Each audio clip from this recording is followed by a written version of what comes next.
하나님 말씀 요한복음 16장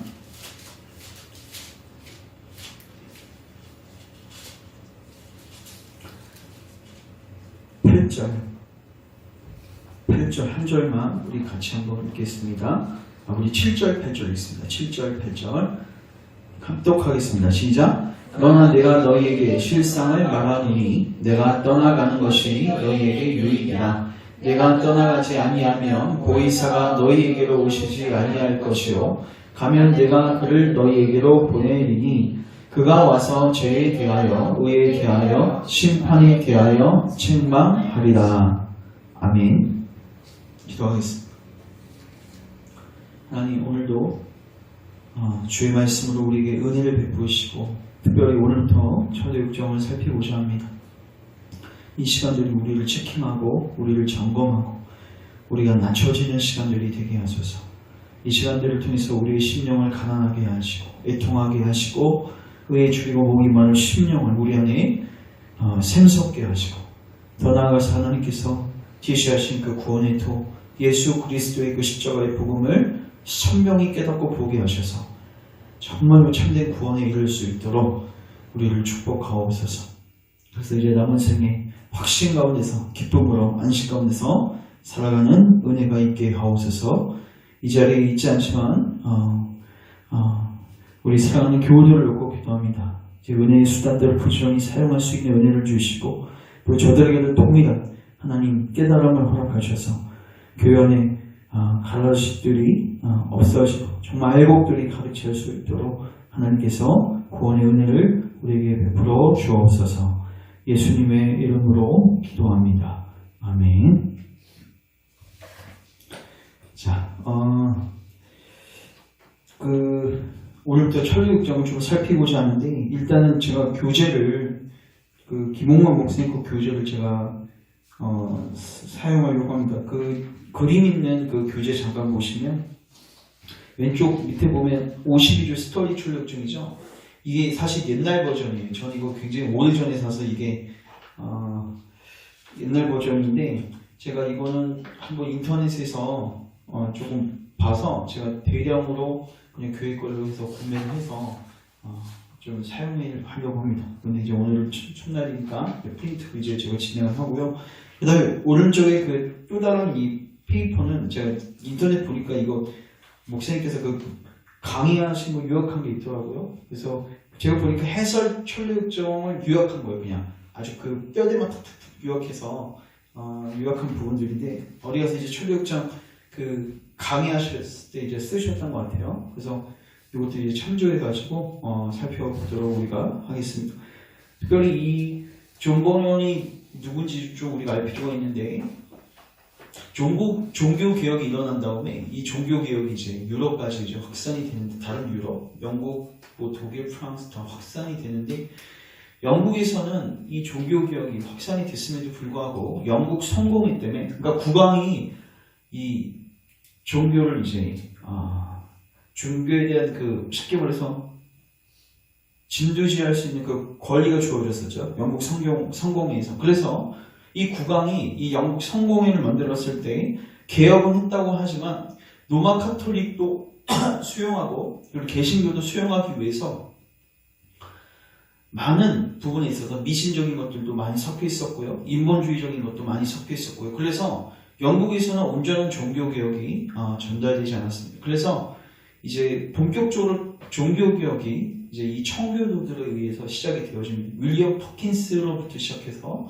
존 오웬, 존 버년, 굉장히 많은 그 기라성 같은 그 목사님들과 학자들이 나와서 복음을 증거하고 하나님의 도를 선포하는데 이 청교도의 아버지는 우리가 윌리엄 퍼킨스로 보는데 이 윌리엄 퍼킨스가 황금사슬을 썼습니다. 책을. 황금사슬은 뭐냐면 우리 구원에는 어떤 라인이 있다는 거죠. 우리가 그 도르트 신조할 때도 살폈지만 하나님의 선택부터 시작하는 이 구원이 그냥 하나님 선택하시면 그냥 알아서 구원받는 게 아니라 주님의 때 부르시고 그리고 반드시 그 부르실 때는 외적 부르심이 있다는 거죠. 말씀을 통해서 설교자를 보내셔서 부르시고 그 다음에 주에 대한 각성이 있게 하시고 그 다음에 그리스도의 은혜를 깨닫게 하시고 그리스도를 믿게 하시고 그래서 칭의를 받게 하시고 그럼으로써 이제 거룩한 삶을 살게 하시고 끝에는 완성하시는 이 체인이죠. 체인. 이거 황금사슬이라고 하는데 이 윌리엄 포킨스는 이 부분을 굉장히 강조하면서 우리가 구원을 받는 그 과정에 이런 사슬들이 다 하나하나 고리들 연결되어 있어야 한다고 강조를 했던 거예요.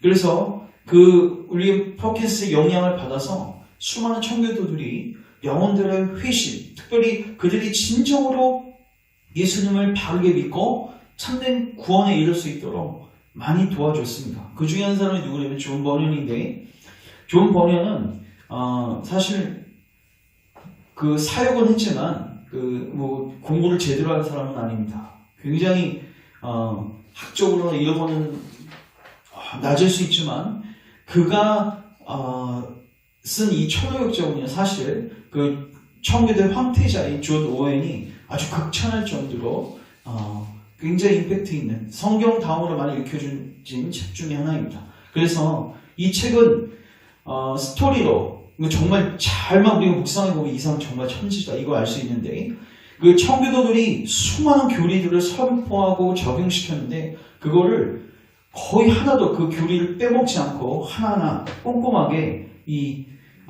전체 이 스토리 속에 담아놨다. 그래서 우리들이 이 풍류적 여러 내용들이 들어있지만 우리가 좀 이 가이드를 잘 받아가지고 이 내용들을 좀 분명히 해석하고, 중요한 거는 이걸 이제 우리에게 적용하는 게 중요하겠죠. 그래서 우리를 살피고 우리가 이 시간들을 통해서 좀 우리 심령이 낮아지고 하나님의 은혜를 구하고, 그래서 구원의 도를 선명하게 붙드는, 그리고 이제 우리 가족들과 또 교우들과 또 조국교회 이러한 참된 구원의 도를 찾는 이런 무브먼트, 운동들이 일어날 수 있도록 우리가 기도했으면 좋겠습니다. 먼저 첫 번째는 영적으로 깨어나는 죄인, 영적으로 깨어나는 죄인이라는 제목으로 하나님 말씀을 증거하도록 하겠습니다. 자, 맨 위에 부분 잠깐 보시면 영혼의 구원을 위해 하나님께서 가장 먼저 하시는 일은 영혼이 죄인이라는 것, 이게 첫 번째예요. 내가 죄인이라는 사실을 깨닫게 하는 거고, 그 다음에 그 죄인이 어떻게 되는 건가? 그 죄의 결과, 당연히 하나님의 무한하신 심판이죠. 이거를 받을 수밖에 없다는 이 두 가지 사실을 깨닫는 것부터 시작하는 겁니다. 왜 우리가 이거를 강조해야 되냐면, 오늘날 그 피상적이고 그 피상적인 전도 방식에 근거하면 사실 사람들이 죄인인 것을 알지도 못하는 상태에서 그리스도를 믿게 하죠. 물론 죄인인 걸 입술로는 고백하는데 피상적으로 고백하면, 그러니까 피상적 고백을 우리가 그냥 받아들이고 그 사람이 죄에 대한 각성이 있었다 그냥 여겨버리고 그 다음 치료책으로 나아가는데, 사실 그렇기 때문에 교회 안에 많은 위선자들이 생기고 그리스도의 복음을 가치없게 여기는 사람들이 생기는 거죠. 그러니까 경건이 무너지게 되는 거죠. 그 당시도 마찬가지였습니다. 청교도들이 왜 이 운동을 했냐면 교회 안에 위선자들이 많은 거예요. 교회 경건이 하나도 없는 거예요. 도덕적으로도 윤리적으로도 다 무너지는 거예요. 그러니까 사회도 무너질 수밖에 없는 거죠. 존 칼빈도 그랬습니다. 자기 조국을 향해서 프랑스를 보니까 교회 안에, 로마 카톨릭 교회 안에, 프랑스는 카톨릭이 강했죠. 거기 교회 안에 자기가 왔을 때 진정으로 구원받는 사람이 별로 없어 보이는 거예요. 이런 의문 속에서 이런 작업들을 했습니다. 정말로 왜 교회 안에 왜 경건하지 못한 자들이 있을까? 무엇이 원인일까? 이제 그들은 이 원인을 신학에서 찾습니다. 어떤 그 교회 시스템이나 어떤 교회 프로그램이 아니라 그들의 신학이 잘못됐기 때문에 그들이 결국은 이 방향으로 가게 돼 있다.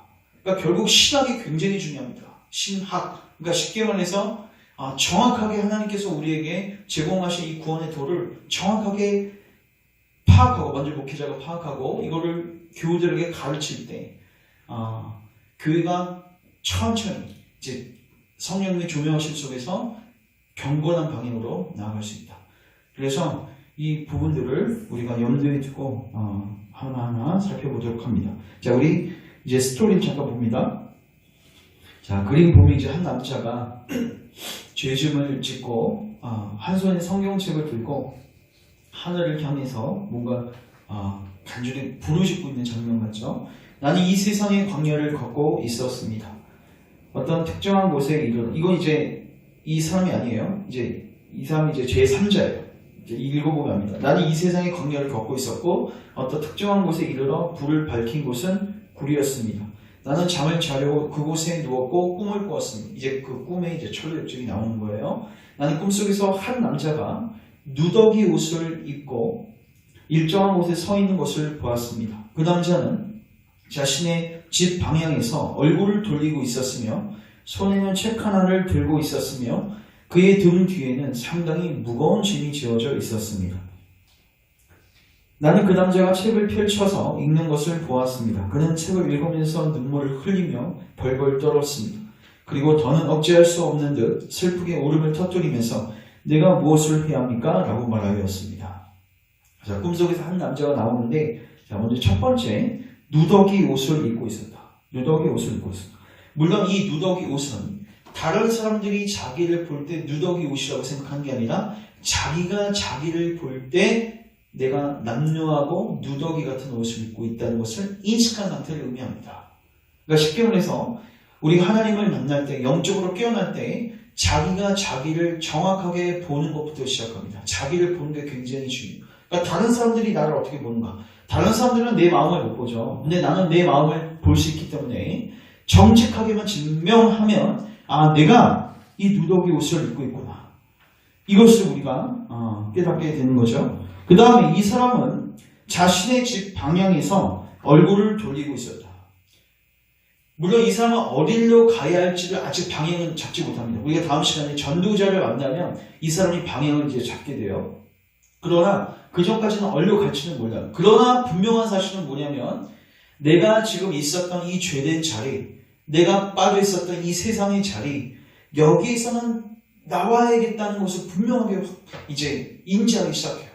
우리가 그 주일에도 여러 번 제가 다뤘지만 회개는 두 가지를 분명히 알아야 되는데 내가 현재 몸담고 있었던 이 내 세상 정말 그 돼지 지연 열매 먹는 비참한 자리이고 하나님의 심판을 받을 수 없는 자리인 것을 인식해야 되고 그 다음에 하나님이 우리를 받으신다는 것을 인식해야 된다고 말씀드리죠. 그래서 지금 이 사람은 그 하나님이 나를 받으신다는 걸 아직 인식은 못하지만 적어도 자기가 지금 돼지 지연 열매 먹으면서 가장 비참하고 불운한 자리에 있다는 것을 인식하고 있는 상태입니다. 그래서 그는 이제 세상의 일을 해도요 만족이 없어요. 이게 굉장히 중요합니다.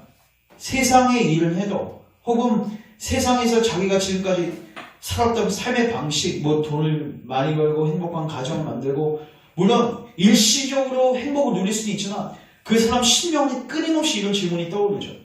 그게 과연 영원 행복을 나에게 주는 것인가? 영원 행복을 나에게 주는 것인가?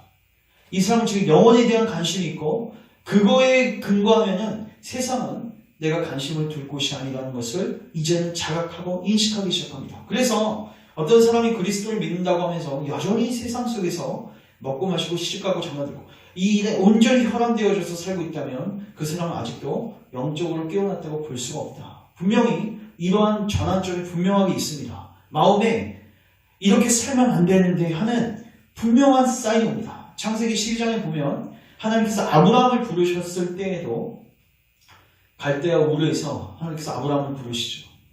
이 부르시는 내용은요 바로 이겁니다. 너는 지금 네가 살던 자리에서 나와야 된다. 그러니까 쉽게 말해서 아브라함은 거기서 마음의 파산을 경험하게 됩니다. 어디로 갈지는 모릅니다. 갈 바를 알지 못하지만 분명한 사실은 뭐냐면 내가 지금 지금 몸담고 있는 이 자리는 더 이상은 있으면 안 됩니다. 물론 하나님께서 이 자각을 다양한 방법으로 주십니다. 뭐 때로는 병을 통해서도 주시고요. 때로는 어떤 경제적 어려움을 통해서도 주시고요. 그러나 가장 본질적으로 이거를 깨닫게 하시는 방편은 무엇인가? 자, 그게 바로 성경책입니다. 자, 보시면 자신의 집 방향에서 얼굴을 돌리고 있었으며 하면서 손에 책 하나를 들고 있었다. 이걸 기억하셔야 하는 게 영적으로 깨어나고 회심을 하기 위해서는 반드시 성경이 필요하고 설교자가 필요하다. 제가 이거 도르트 신조할 때도 강조했지만 하나님께서 선택한 자들에게는 하나님께서 반드시 교회를 붙여주시고 설교자를 붙여주시고 특별히 성경을 강론하게 하셔서 그 영혼으로 하여금 말씀으로 깨지게 하세요. 이게 분명하게 필요합니다. 특별히 말씀 중에서도 처음에는 율법이 그 심령 안에 작용합니다. 말씀을 물론 우리가 완벽하게 이등분할 수 없지만 뭐뭐 해야 한다라는 율법과 하나님이 다 하셨다라는 복음으로 나눌 수 있는데 처음에 그 심령 안에 다가오는 것은 율법입니다. 오늘도 우리가 본문 읽었던 것도 성령님께서 오시면 하나님, 그 성령 하나님께서 이 율법을 가지고 죄에 대해서 그리고 의에 대해서 심판에 대해서 우리를 가르치시고 권면하고 책망하시는 이 사역을 하신다고 분명히 나와 있어요. 자, 우리 로마서 7장 한번 가보겠습니다. 로마서 7장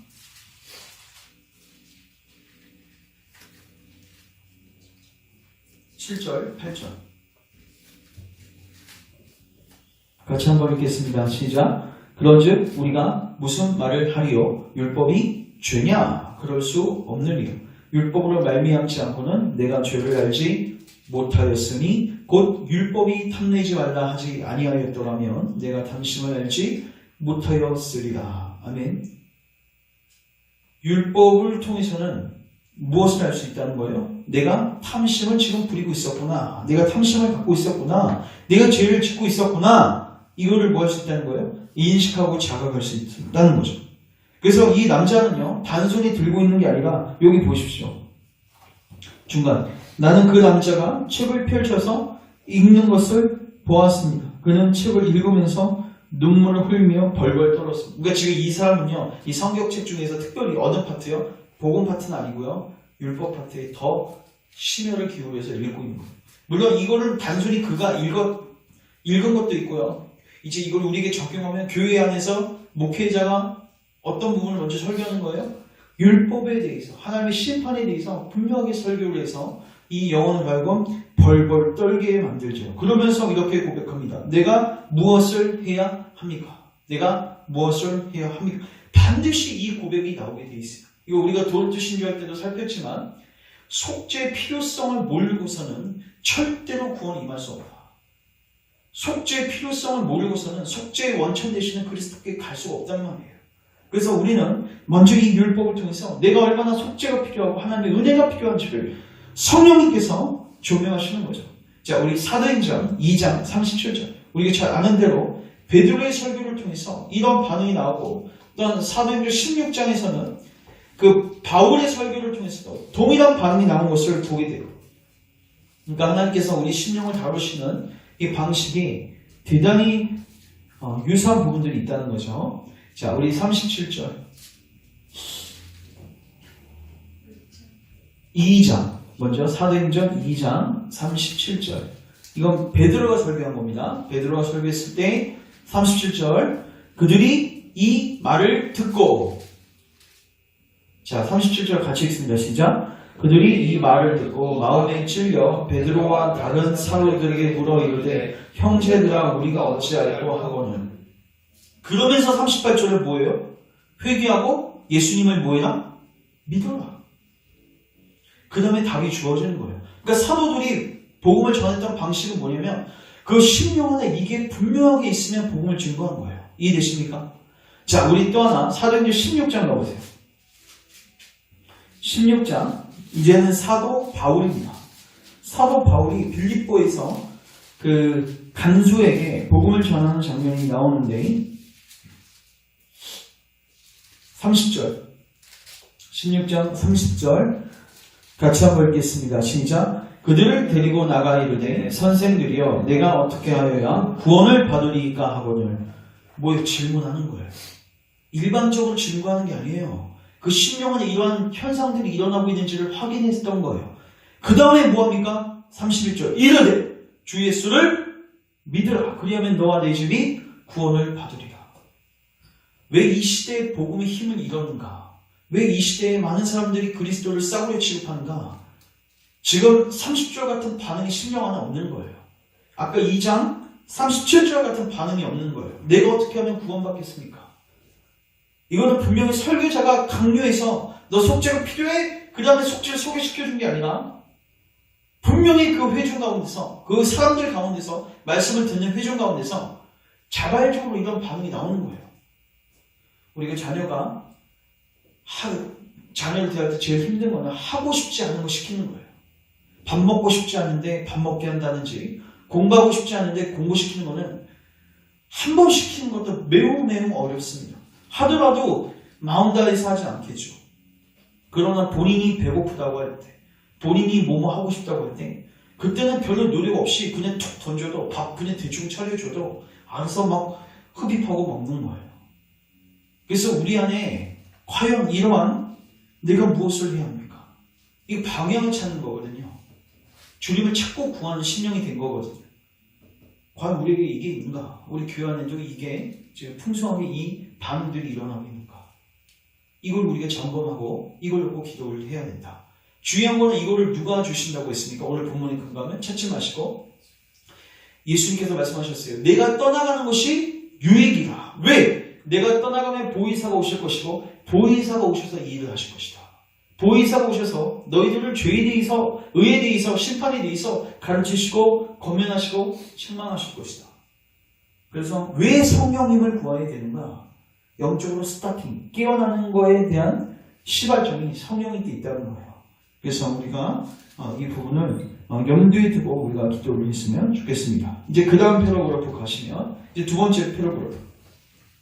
제가 조금 설명드리면 지금 해설서 보십시오. 잠깐만. 제가 조금 두 개 드렸어요. 이렇게 두 개 있어요. 이렇게 두 개 있죠. 이게 두 번째 거 보시면요. 지금 제가 영적으로 깨어나는 죄인을 끝냈습니다. 이해되시죠?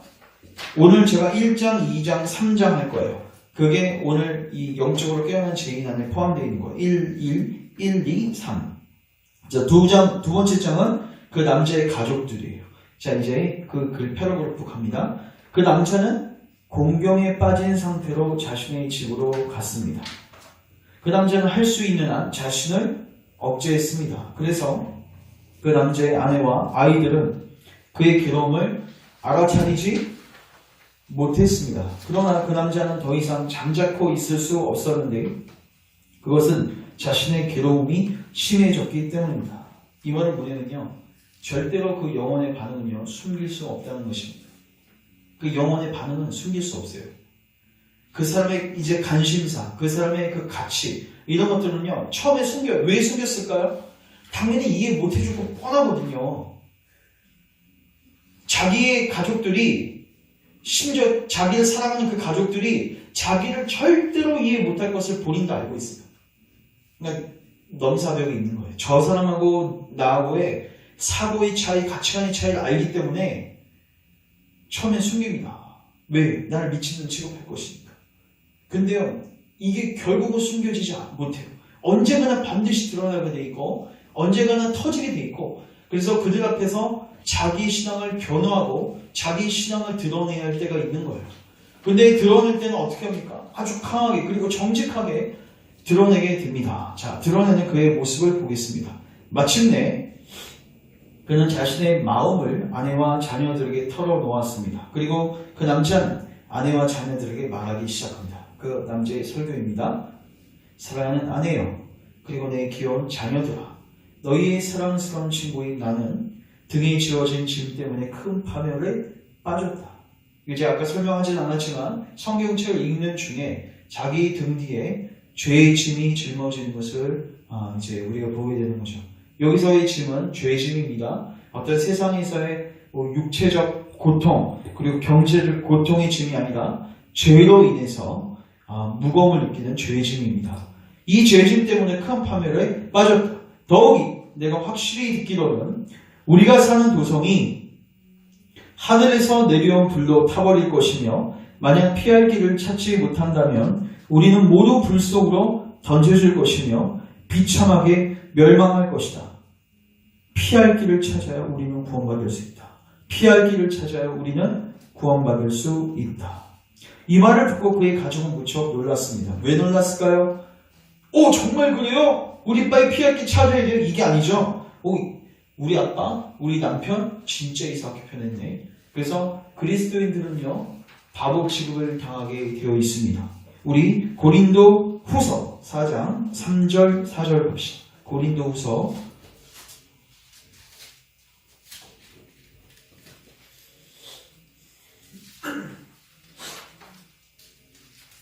4장 3절 4절 죄송합니다.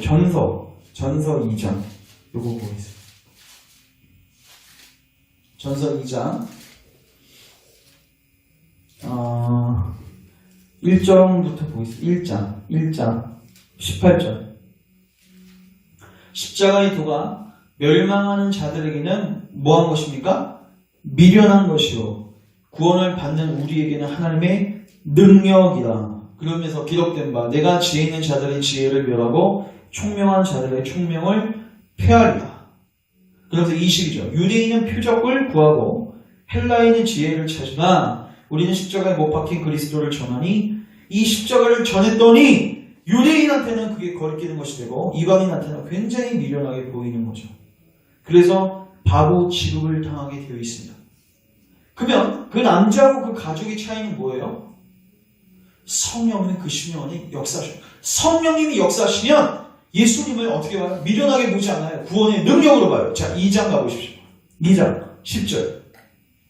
2장 10절. 우리 같이 한번 읽겠습니다. 시작. 오직 하나님이 성령으로 이것을 우리에게 보이셨으니 성령은 모든 것 그 하나님의 기쁜 것까지도 통달하시느니라. 사람의 일을 사람의 속에 있는 영 외에 누가 알리요? 이와 같이 하나님의 일도 하나님의 영, 즉 성령 외에는 아무도 알지 못하느니라. 우리가 세상의 영을 받지 아니하고 오직 하나님으로부터 온 영, 즉 성령을 받았으니 이는 우리로 하여금 하나님께서 우리에게 은혜로 주신 것들을 알게 하려 하십니다.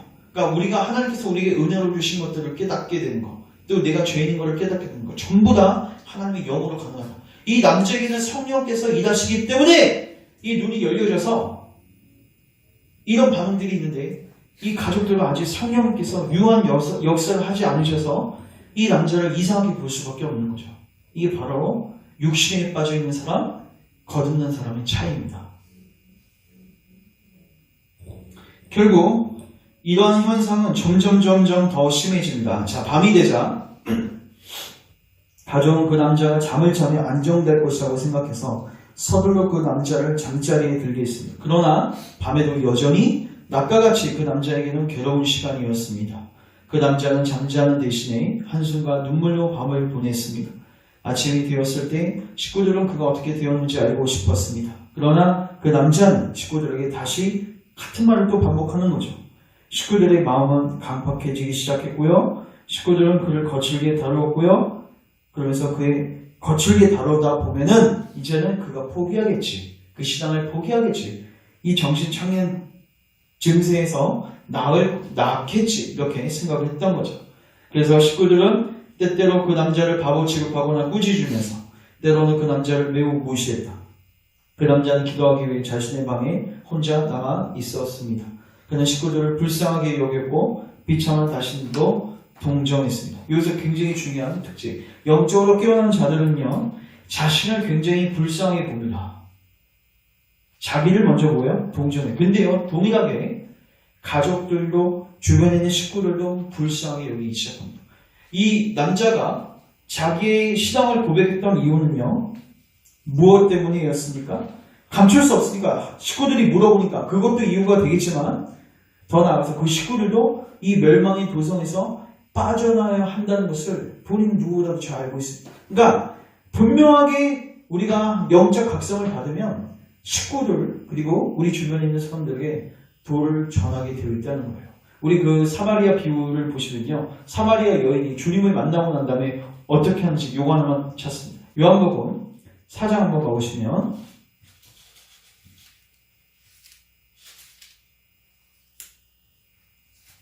4장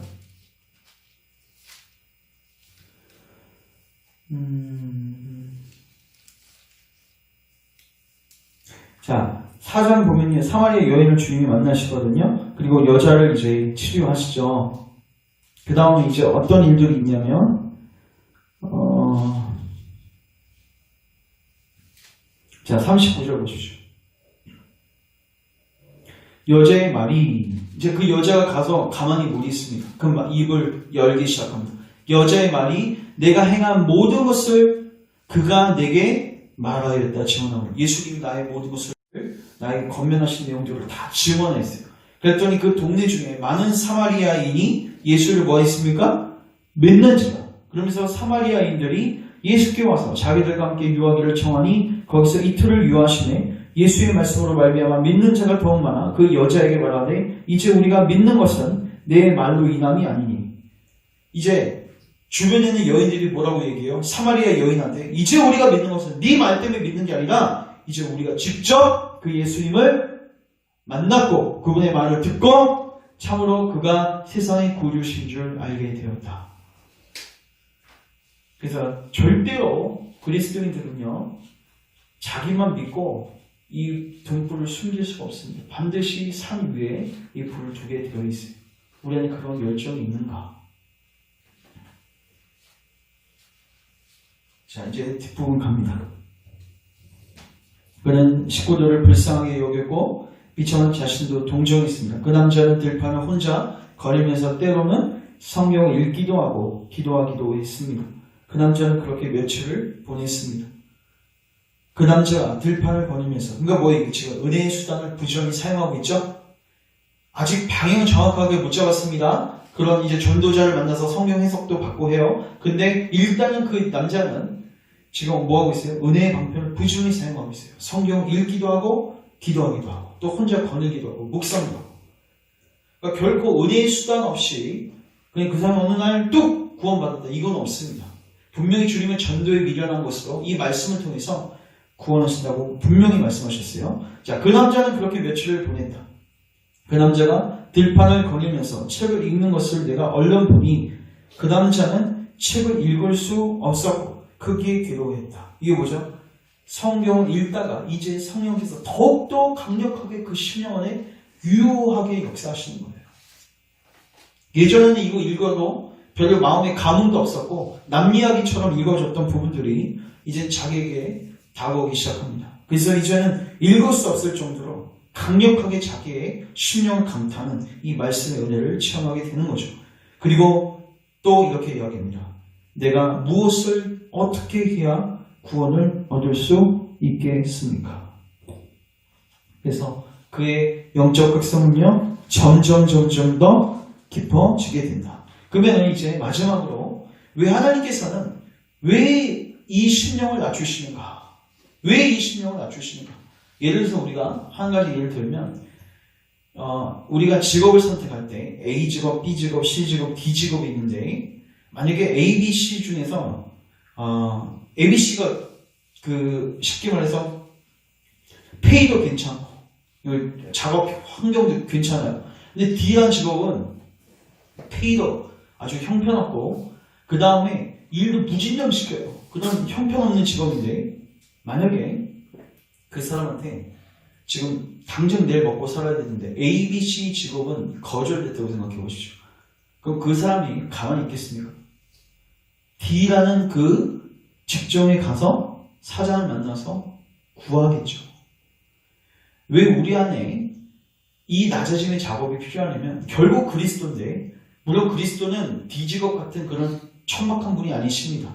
하찮은 분도 아니십니다. 얼마나 영광스러운데 우리의 눈이 지금 삐뚤어져 있어서 지금 예수님을 찾지 않거든요. 그래서 하나님께서 뭐 하시는 거냐면 주변에서 우리가 의지하고 우리가 기대고 있었던 모든 것들을 하나하나 다 뭐 하시는 거예요? 하나하나 박살내시는 거예요. 우리의 자기를 박살내시고 우리가 만족을 누렸던 그 세상의 그 헛된 상태를 다 박살내시는 거예요. 그래서 우리로 하여금 예수님을 간절하게 받아들일 수 있도록, 그러니까 예수님 말고는 우리에게 소망이 없다는 것을 그 마음 중심으로부터 인식할 수 있도록 성령께서 하시는 작업이 뭔가? 그게 바로 이 낮추시는 작업입니다. 그래서 그 히브리서 2장 3절을 보면요, 하나님께서 우리에게 주시는 구원을 큰 구원이라고 이렇게 수식하고 있어요. 큰 구원. 과연 우리는 이 큰 구원을 어떻게 취급하고 있는가? 히브리서 2장 3절을 보면요, 너희가 이 큰 구원을 등한히 여기면 어떻게 되겠는가? 우린 너무너무 쉽게 여기고 등한히 여기죠. 왜일까요? 이 작업이 없었던 거예요. 예수님의 이 속죄 사역이 얼마나 필요하고 얼마나 절실하고 유일한 대속의 죽음이었다는 사실을 인지 못하기 때문에 예수님의 그 구원을 큰 구원으로 받아들이지 않는 거죠. 그래서 우리 개개인에게 또 우리 가족들에게 또 우리 교우들에게 이 조국교회 가운데 또 열방 가운데 필요한 은혜가 무엇인가? 이러한 영적으로 깨어나는 각성의 은혜가 필요하다. 그래서 목회자인 저를 놓고도 또 한국교회 많은 목사님들을 놓고도 또 선교 현장에서 선교하시는 선교사님들을 놓고도 기도해 주실 때 하나님의 율법을 담대하게 그리고 하나님의 그 목적에 맞게끔 잘 선포할 수 있도록 여러분 기도하셔야 되고요. 그 다음에 그 율법이 선포되어질 때 성령님께서 일하셔야 돼요. 아까도 내가 떠나는 것이 너에게 유익이라. 내가 가면 성령을 부어주어서 반드시 죄와 의와 심판에 대하여 책망하리라. 주님이 약속하셨잖아요. 그럼 우리 그 약속 붙들고 기도하는 거. 우리 안에 죄에 대한 각성의 은혜를 허락하옵소서. 그래서 우리를 낮춰주시고 겸손하게 하시고 이 은혜의 복음을 전심으로 받을 수 있도록, 그래서 이 복음을 큰 구원으로 여기고 가치 있게 받을 수 있도록 우리가 계속해서 기도하고 나아갔으면 좋겠습니다. 제가 기도하겠습니다. 하나님, 오늘 우리가 영적으로 깨어나는 죄인이라는 제목을 가지고 주의 말씀을 선고하였습니다. 주님, 이 세대 가운데 피상적인 복음, 회개가 빠진 복음, 죄에 대한 각성이 빠진 복음들을 우리가 만나면서 교회가 경건의 능력을 잃어버리고 교회 안에 위선자들이 가득차고 교회 안에 거룩한 삶이 무너지는 것을 보게 됩니다. 또한 그리스도의 놀라운 큰 구원을 정말로 진주와 값진 진주처럼 여기는 것이 아니라 아주 똥처럼 여기는 그런 풍조가 교회 안에 일어나고 있습니다. 주여, 우리를 불쌍히 여기시고 이제 우리에게 주의 약속하신 보혜사 성령 하나님을 충만하게 부어주셔서 죄에 대한 깊은 각성으로 우리를 인도하옵소서. 우리를 죄에 대하여, 의에 대하여, 심판에 대하여 책망하셔서 우리 얼마나 더럽고 비참한 죄인인지를 깨닫게 하시고 예수님 말고는 아무 소망이 없음을 철저하게 깨닫고 예수님만을 의지하는 복된 자리로 갈 수 있도록 주님 은혜를 베풀어 주옵소서. 이 일을 위해서 더욱더 부지런히 은혜의 수단들을 사용하게 하옵소서. 예수님의 이름으로 기도합니다. 아멘.